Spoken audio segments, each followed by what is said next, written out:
With the new character progression event on the horizon, it is time again for this Lost Ark vet to make a list of the best and most powerful classes in Lost Ark for new and returning players. This time around, I will split this video into 3 different sections based upon what you are interested in hearing about. The first will be my top 6 characters in my own personal roster. These classes I can give the most hands-on experience review of to let you know the pros and cons of these powerful classes. The next section will be dedicated to my experience in raids and compiling a wide pool of DPS charts from all across the Western release of Lost Ark and all its classes on the current raids in its endgame. The third section will be special picks I have specifically picked for better acclimation to the game in general and aren't necessarily DPS gods. A lot are compiled from suggestions from the previous video. I urge you to check out every section for a better, more whole understanding of the picks highlighted, specifically why they are highlighted. So if you want the most bang for your buck in the game that notoriously respects your time, let's get into the most powerful classes in Lost Ark for new and returning players, curated by me, Easy Break, a vet of the game with 8k hours. Just to note, we are receiving a somewhat class and gear revamp in Tier 4, but we will not have access to that for 2 months, and after that, it's still a long haul to switch into the Ark passes. So, this guide is dedicated to the current meta and raids at the end of Tier 3 that new or returning players will be playing with for at least 3 months, but probably more, so keep this in mind. So, for the first section, my roster. Note, I have 19 classes that I have played in my roster, with 17 currently in my roster, with 2 deleted. Just a quick visual of what my experience with each class is. With the top 6 on the experience side are my top 6 leveled characters. I will be going from highest eye level to lowest in this main 6, going over my thoughts on them.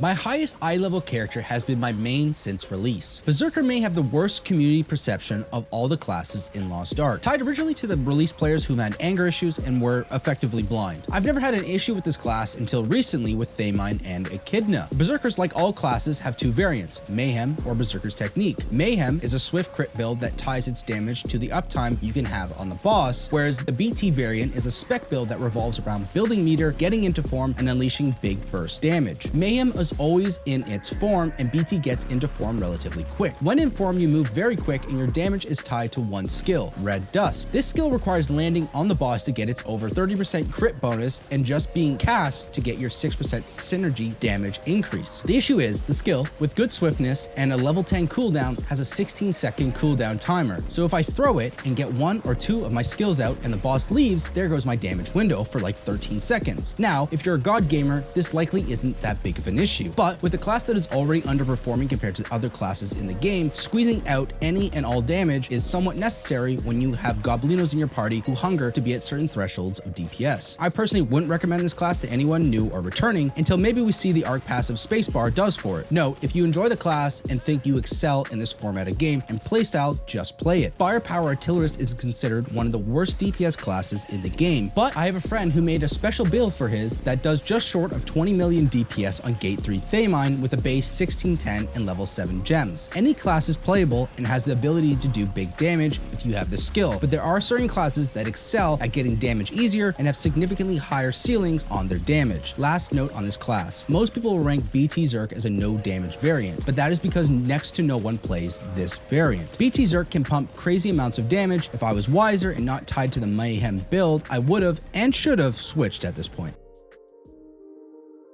You may have seen my Breaker review video. This is my most recent addition to my roster and has been pushed to my second highest character in my roster. This class pumps regardless of its build. Asura is a crit dominant swift class that does numbers even after its 8% damage nerf. I still see these folks topping the raid damage charts nearly every time. It really only needs 1 damage gem to pump these numbers and has an X skill that gives a few moments of near invulnerability to pump. It is a front attacker, so a lot of its giga damage revolves on base knowledge of raid's damage windows to pump its Z skill into the boss's face. But I truly don't think I've seen Asura do no damage in a raid. It's the only class that you can tell it's a more novice player piloting it if they're in the middle of pack in the damage charts instead of the clear front runner. Now, I play the other build, Brawl King Storm, or lovingly just called Burger King. This is a spec dominant class that is Hitmaster, meaning it can hit from any direction. You can build into its form with 6 of its skills that unleash its Eye of the Storm, ideally in front for a directional bonus, and then its identity skill. These 2 skills do all your damage and do some of of the biggest numbers in the game. Then paired with its ultimate and attack buffs on a damage window, can see a 1.5 billion damage burst at 1610 on an average build for its eye level. Its gripes come from what you can expect from a class that has to take time to build and unleash with two skills. 1. Building can be frustrating if you misplay one of its big builder skills, leaving you in a holding position waiting for its cooldown to come back to get gauge you missed out on. And 2. Those two skills are all of your damage and take relatively long to get them back. If you go into form, then charge up Eye of the Storm, then the boss goes into a raid transition or just teleports for one of its normal patterns, the amount of damage lost by not being able to throw your Z identity skill is quite a lot. This class variant is slightly more frustrating on raids like Gate 3 Thaymine and potentially the first half of Gate 2 Echidna based upon the boss's movement and normal patterns that you can't really DR through based on incredible damage taken or just charm stacks. I would definitely recommend trying one of these two variants out. With the new free 5x3 and level 7s for all characters, you can try out to see which one you like the best and go from there. This class is definitely on everyone's S tier damage class list in the game, so if it at all interests you, check it out. War Dancer is my best comeback story. I made it when it was trash and diamond-handed until it became the damage god it was meant to be. The class once again has a spec and swift variation. Both do incredible damage. Note this class may be one of the harder classes on my list to play effectively to get its large damage, though. Both revolve around a crit sin and a damage buff you provide yourself with a 6-second window to get off your damage. First Intention, the swift variant, has more leeway with this since it has fast cooldowns. This build requires constant throwing of skills, but making sure you get the higher DPS skills first in the window with good uptime is key. Esoteric, its spec variant, requires wealth runes and a somewhat high spec breakpoint for easier time in the raid. You are constantly building meter, then dishing in its 6-second window. This is the spec I play, and this does serious damage, but you really need to be paying attention and auto-attacking for effective play in this variant. Its Blue Azure does around 200 million damage, and its 3 other esoteric skills hit pretty hard as well. Once again, this class has a skill gap between its players. I fall somewhere in the middle, as I know the higher skilled players absolutely destroy with this variant on all bosses, so if you want a class that will reward your skill level, this would definitely be a good pick for you. It also provides some crit and speed buffs to the party, so it's usually an easy accept in Lobby Simulator. Just note, the wealth runes and high spec needed for this variation can make it kind of expensive. Soul Eater is another character I will constantly preach for folks to try out. This scythe-based demon assassin has a crit main and a spec main variant. The spec main, the Full Moon Harvester, follows a similar playstyle to many of these spec classes, building gauge then unleashing giga damage. I haven't played one, so I don't have that much experience besides friends playing it and telling me about it and seeing its damage numbers at the end of raid clears. I feel like I've seen a surge in popularity in this variant recently over the crit one, so maybe on average folks are enjoying its playstyle more. On the crit side, we have Knight's Edge. This involves using blue and purple skills to fill up your soul stones. That, when fully filled, enhances your pink skills. Every pink skill used, enhanced or not, builds edge meter. Enhanced pink skills fill it more. When completely filled, you go into soul snatch mode where you get enhanced purple and blue skills but cannot use pinks. This class has a pretty set rotation for its perfect damage output. Missing a gauge builder purple skill is where small frustrations kind of creep in, as you have to either stall for it to come off cooldown or maintain your base rotation and completely scuff the later damage rotation. Now, if you're locked in, it's pretty easy to not mess this up, and is why I recommend this class to a lot of new players, as the crit variant is cheap to build. This class pumps regardless of the variant. It is another one of those classes that is super easy to get off high damage in every raid, and brings a decent amount of utility as well as being a hitmaster class. Soul Eaters are pretty safe bet to be the top damage contenders unless they die. I once again highly recommend this class for any new or returning players if this class at all interests you. My opinions on Predator Slayer have drastically changed in the recent months. In my last video, I highly recommended this class to new players as it has pretty high floor and provides a lot of utility and movement, all whilst sporting a cheap swiftness build. Slayer once again has its 2 class variants. Its spec variant, Punisher, plays very similar to BT Zerk but is locked to entropy. It similarly provides huge burst and movement in form but is slow in the gauge building part of the rotation. I have yet to try this variant, but from my understanding it seems almost identical to Zerker's technique barring the step difference. Predator, on the other hand, is very different from Mayhem. For Predator, you go into Fury form and will receive fatigue stacks every 3 seconds. These stacks have a 10% gauge reduction debuff, so the longer in form, the faster the meter drops. The twist is that every hit, whether it's an auto attack or a skill hit, provides more gauge for the meter, allowing you to replenish the falling meter and stay in form longer. The more stacks you have, the less exhaustion cooldown debuff you'll have once you run out of gauge, which can vary from a few seconds out of form to like 20 seconds. This dynamic is where a lot of Pred Slayer frustrations arrive. Immune moments on the boss in raids as they transition mechs is very frustrating if you have just gone into form not too long ago. An example is Gate 1 of a con. There's a brief damage window as you start, then you begin the first mech. To maintain your form during this, you have to be more active during this somewhat boring mech or use the fire grenade tech. This is highlighted typically in overleveled re-clear content as it's mech to mech. Usually this is fine, but a little annoying if you want to parse and keep up with the others. On the current level content, this is typically fine if you're prepared for the transitions, but it doesn't really allow you to zone out too much unlike the other classes on this list. The class recently, like many other classes, received a small buff, and I presume this is why I feel like I'm doing good damage on it again, because there's no way I got better at this class. Like I said, it is entropy based, but that is significantly less annoying than being chained to a skill like Red Dust to function. It provides great mobility, has a decent floor for its damage, but requires skill and knowledge of raids and class to effectively hit near its damage ceiling, and brings great stagger and destruction to raids. Like the others, if this looks appealing, try it out and see how you fare. The last on this list is Sharpshooter, and this class has got me very conflicted. I previously said Loyal Companion, its new player-friendly variation, is a decent pick. I've changed my tune on this dramatically. The LC build does no damage. You have to make your own alterations to make it work. I've seen folks like John Powell heavily rely on quick recharge runes to make this build work a little better. My previous build was completely ripped from a Sharpshooter on Brel Hard run that did some crazy damage. It was a full spec variant that used Deathstrike as its +5. This shouldn't work, but it actually filled a gap in the long cooldowns for me to use the X Identity as a 10th damage skill. LC is a crit spec split class that relies on you using your Z Identity to get a damage buff to boost your preceding skills that you would lose on the boss. A good chunk of LC's damage comes from this bird that auto attacks between you using the Z skill off cooldown. Issue is this in between is super long and just a super loss in DPS, which is why the full spec weird DS hybrid was nice as it nicely fit in another skill that effectively became the third highest damage skill. This made having super high cooldown gems necessary, or having many quick recharge runes like the others used to play the class. But in my opinion, you're doing all this extra investment for average to low DPS. I folded and swapped to DS, and unlike the LC build, requires significantly more focus to play effectively. Using its crit swift build, which is super cheap by the way, you are constantly attacking if playing well. You fill gauge, loose your bird on the target, then drop 2-3 skills on the boss before your gauge gain again, with 1-2 skills to then finish the damage cycle. The main frustration with DS comes in 3 parts. Either you miss a gauge gain skill and have to hold 5 more seconds for it to replenish, miss the X skill from hitting the boss so you don't get the DS damage buff, or your highest DPS skill Snipe takes a year to get off and has no push immunity. Note, if everything is going well, this class can pump. It's a hyper distance class as its gauge gainers require getting close to use for some reason. With the same setup, LC Snipe would do 60 million, but Death Strikes will do 150 million at 1600 with only 1 level 9 gem on Snipe. All the other skills do noticeably more damage and can loose much faster. The only difference is this class requires focus for it to roll smooth and isn't a full distance DPS class like LC. Like Berserker, I wouldn't recommend this for any new or returning players, but if the class archetype interests you and you want some validation for your skill, DS can do some serious damage.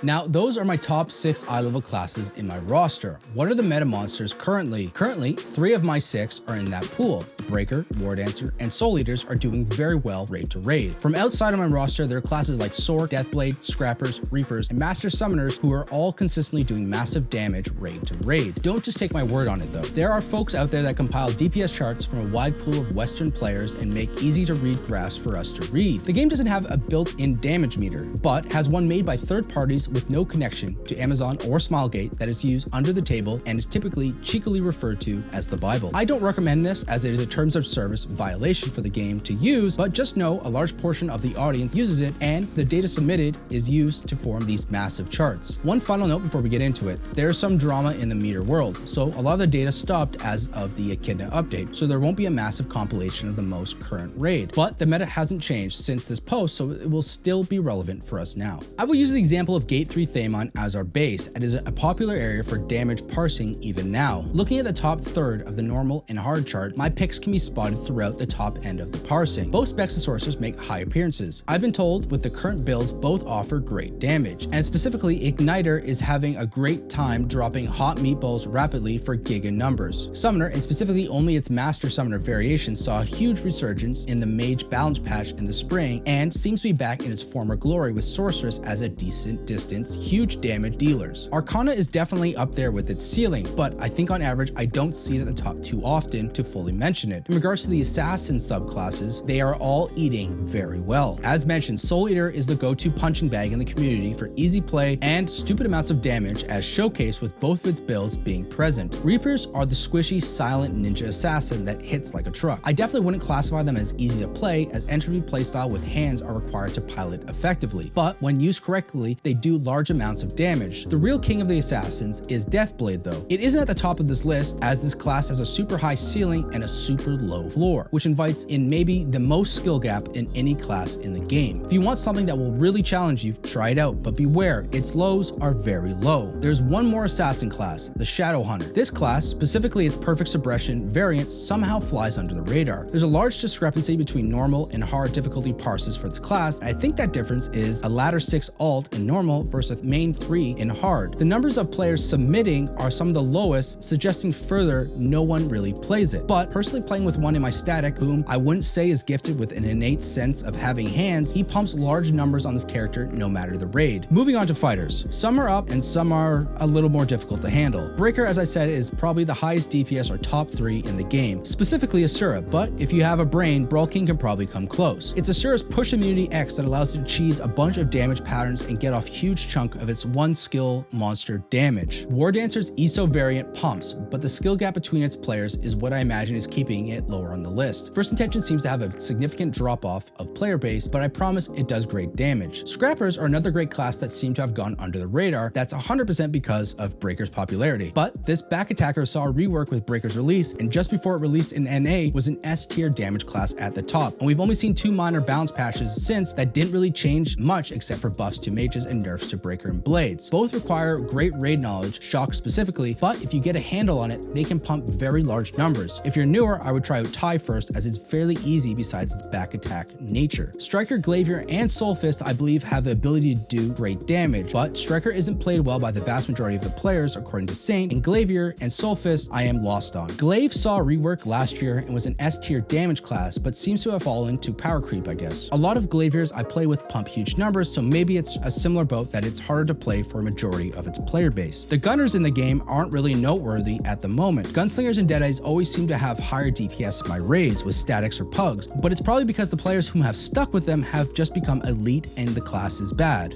Right? We don't really need to talk about the warrior class besides that one destroyer from the Wambly Fjord. Aeromancers have seen a buff in every patch since their release, so they must be good by now.